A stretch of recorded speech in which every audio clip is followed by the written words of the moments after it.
Hello friends, क्या हाल चाल है। आई थिंक आप लोग ठीक हो गए। तो दोस्तों, आज मैं आपके सामने एक बहुत ही इंटरेस्टिंग टॉपिक लेके आया हूं। तो जैसे कि आप अपने स्क्रीन पे देख सकते हैं, कितना टफ होगा CSIR नेट दिसंबर 2023, जानिए सच। तो आज हम इसी के ऊपर यहाँ पे बात करने आए हैं कि दिसंबर का एग्ज़ाम हमारे आना ही वाला है। ठीक है, अगर हम बात करें NTA की ऑफिशियल ट्विटर अकाउंट की, तो उन्होंने वहाँ पे ट्वीट किया था कि 26 दिसंबर, 27 दिसंबर या 28 दिसंबर को आपका पेपर हो सकता है। फिलहाल अभी एग्जामिनेशन फॉर्म नहीं आए हैं, एप्लीकेशन फॉर्म नहीं आए हैं, तो आप वेट कीजिए, धैर्य रखिए। जहाँ तक है, मोस्ट प्रोबेबली 99% चांस है कि पेपर आपका 26 दिसंबर को ही होगा, क्योंकि इन्होंने ट्वीट किया है। तो ठीक है, और अभी हमारे पास पूरा का पूरा 1.5 महीने से ज़्यादा का समय है। तो अगर वो एग्जामिनेशन फॉर्म निकाल भी देते हैं तो उसको भरने में भी हमारे पास अभी 1 महीना है। तो मान के चलें कि दिसंबर में पेपर हो सकता है। किसी भी तरीके की अफवाह पे ना आए कि पेपर कंबाइन होगा, ये होगा, वो होगा। मोस्ट प्रोबेबली पेपर आपका 26 दिसंबर को हो सकता है। अब बात आती है दूसरे क्वेश्चंस की कि सर पेपर का लेवल इस बार क्या होगा, पेपर टफ आएगा या इजी आएगा। तो इसके लिए हम थोड़े से हिस्ट्री में चलते हैं, देखते हैं कि अभी तक क्या पैटर्न हमारा रहा है। ठीक है, तो इसके लिए सबसे पहले हम अपने एग्जाम्स पैटर्न को समझते हैं। हम मान के चलते हैं कि यही एग्ज़ाम पैटर्न रहने वाला है। ठीक है, पिछले काफ़ी सालों से यही एग्ज़ाम पैटर्न है, तो इस बार भी यही होगा, हम मान के चल रहे हैं।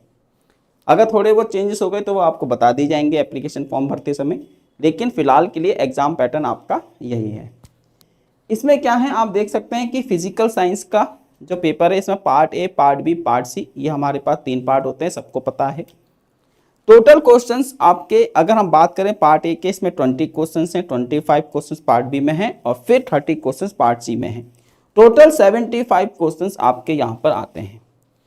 उसके बाद हम बात करें maximum number of each questions to attempt, तो पार्ट ए में आप 15 क्वेश्चन अटेम्प्ट कर सकते हैं, पार्ट बी में 20 क्वेश्चन अटेम्प्ट कर सकते हैं और पार्ट सी में आप 20 क्वेश्चन अटेम्प्ट कर सकते हैं। यानी कि 75 में से 55 क्वेश्चंस आप लोग अटेम्प्ट कर सकते हैं। अगर हम बात करें mark for each correct answer, अगर हम बात करें करेक्ट आंसर्स के लिए, तो देखो हर पार्ट में अलग अलग है। पार्ट ए में आपको 2 नंबर मिलते हैं, पार्ट सी में आपको 3.5 मार्क्स मिलते हैं, सॉरी पार्ट बी में, और पार्ट सी में आपको 5 मार्क्स यहाँ पे मिलते हैं। टोटल पेपर 200 मार्क्स का होता है, 200 नंबर का पेपर होता है। अगर हम बात करें सब पार्ट वाइज नेगेटिव मार्किंग की, तो पार्ट ए में आपकी 0.05 की नेगेटिव मार्किंग होती है, पार्ट बी में आपके पास 0.875 की नेगेटिव मार्किंग है और पार्ट सी में 1.25 की नेगेटिव मार्किंग होती है। तो ये हमने यहाँ पे इस चीज़ को देख लिया है। ठीक है, तो ये तो हमारा एग्जाम पैटर्न हो चुका है। अब हम देखते हैं कि पिछली बार का जो पेपर हुआ था, जिसमें दिसंबर और जून के कैंडिडेट एक साथ आए थे, मतलब पेपर कंबाइन हुआ, तो काफ़ी हद तक आपके रजिस्ट्रेशन यहाँ पे हुए थे। तो अगर हम बात करते हैं फिजिकल साइंस में, तो अगर आप देखेंगे फिजिकल साइंस, ये हमारा फिजिकल साइंस है।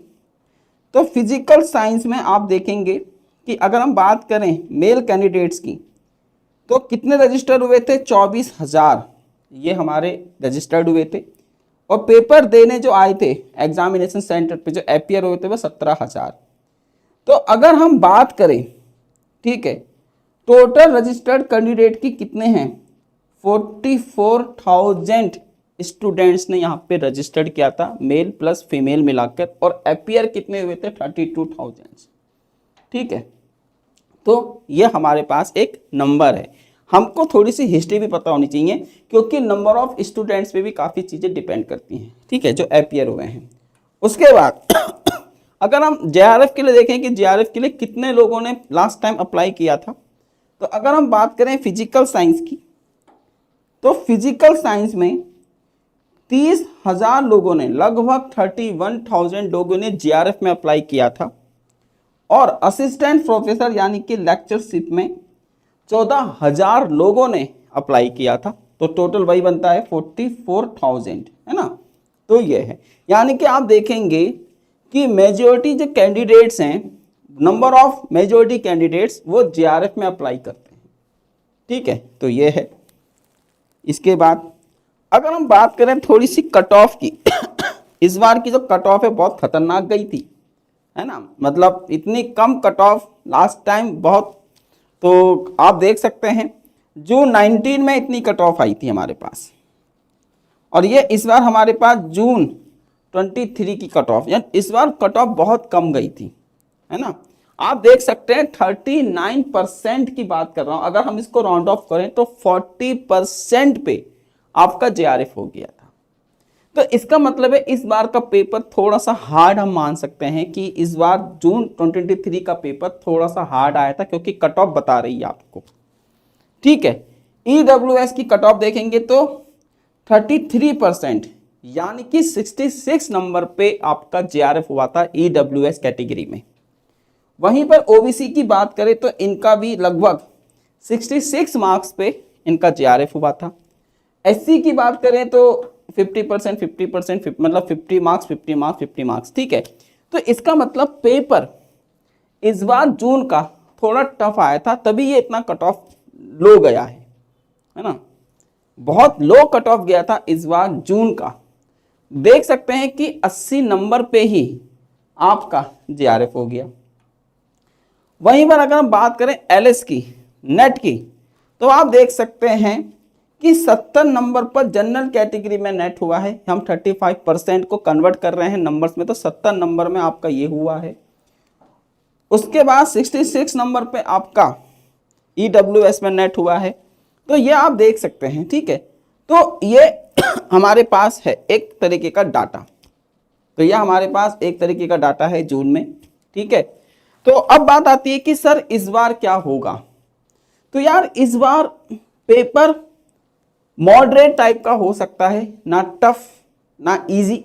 मतलब मैं आपसे ये बोलूंगा कि आपको इजी क्वेश्चंस पे ज़्यादा फोकस करना है। देखो बात क्या होती है ना, हम टफ जो हमारे को लगता है कि यार टफ टॉपिक या हार्ड टॉपिक से वो हम ज़्यादा पढ़ते हैं, वहीं पर हम इजी टॉपिक को ना सोचते हैं यार बाद में कर लेंगे, इग्नोर कर देते हैं। जैसे वेक्टर हो गया, हमको लगता आता तो है कर देंगे एग्जाम में। ठीक है, इसी तरीके से आपका ईएमटी में हो गया, इलेक्ट्रोमैग्नेटिक वेव को लगता है लोगों को इजी है कर लेंगे, लेकिन वहां पे छोटे छोटे क्वेश्चंस आपको क्या करते हैं, परेशान करते हैं। तो इजी टॉपिक पे ज़्यादा फोकस करें, पेपर टफ नहीं होता। बात होती है कि हम पेपर में कितना प्रिपेयर करके गए हैं। ठीक है, हो सकता है जो टॉपिक आपको टफ लगते हो वो दूसरे को इजी लगते हों, और जो आपको इजी लगते हैं वो दूसरे को टफ होते हैं। बात यह है कि हमने कितनी प्रिपरेशंस कर रखी है। इजी टॉपिक्स को आप इग्नोर नहीं करो। ठीक है, बोल सकते हैं कि इजी टॉपिक्स करो या ना करो, लेकिन इनको इग्नोर मत करो। तो इजी टॉपिक्स को आपको ज़्यादा से ज़्यादा करके जाना है, क्योंकि मेन विलेन बाद में इजी टॉपिक ही बनते हैं। हमको लगता है यार क्वेश्चन तो मैं कर ही लूँगा, लेकिन जब वो क्वेश्चन नहीं हो पाता है तो हमको बहुत ज़्यादा फ्रस्ट्रेशंस आती है, अपने ऊपर गुस्सा आता है अपने ऊपर कि काश उस टाइम पे हमने ये चीज़ पढ़ ली होती या ये चीज़ कर लिया होता तो ये क्वेश्चन मेरा बन जाता। हम देखते हैं कि क्वांटम मैकेनिक्स के टफ टॉपिक में अपना टाइम वेस्ट कर देते हैं, जैसे WKB मेथड हो गया, पार्शियल वेव एनालिसिस हो गया, परटर्बेशन थ्योरी हो गई। लेकिन वहीं पर जो इसके थोड़े से इजी टॉपिक है, वन डायमेंशनल पोटेंशियल वेल, ठीक है, infinite potential well, step potential well, 3D harmonic oscillators या हाइड्रोजन एटम, इनको हम इतना इंपॉर्टेंस नहीं देते हैं जितना हम partial wave analysis, JWKB method, है ना, वेरिएशनल मेथड, इनमें हम ज़्यादा उलझे रहते हैं कि यहाँ से हम यहाँ अगर आप क्वांटम मैकेनिक्स के इजी टॉपिक भी कर लोगे ना तब भी आप अच्छा स्कोर कर सकते हो।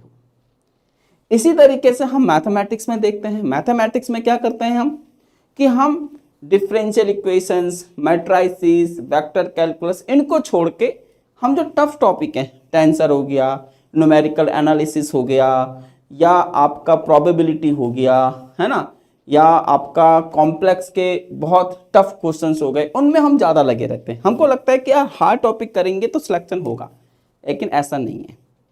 इजी टॉपिक एग्जाम में आते हैं और जब आप उनको नहीं कर पाते हो तो पेपर अपने आप ही हार्ड हो जाता है।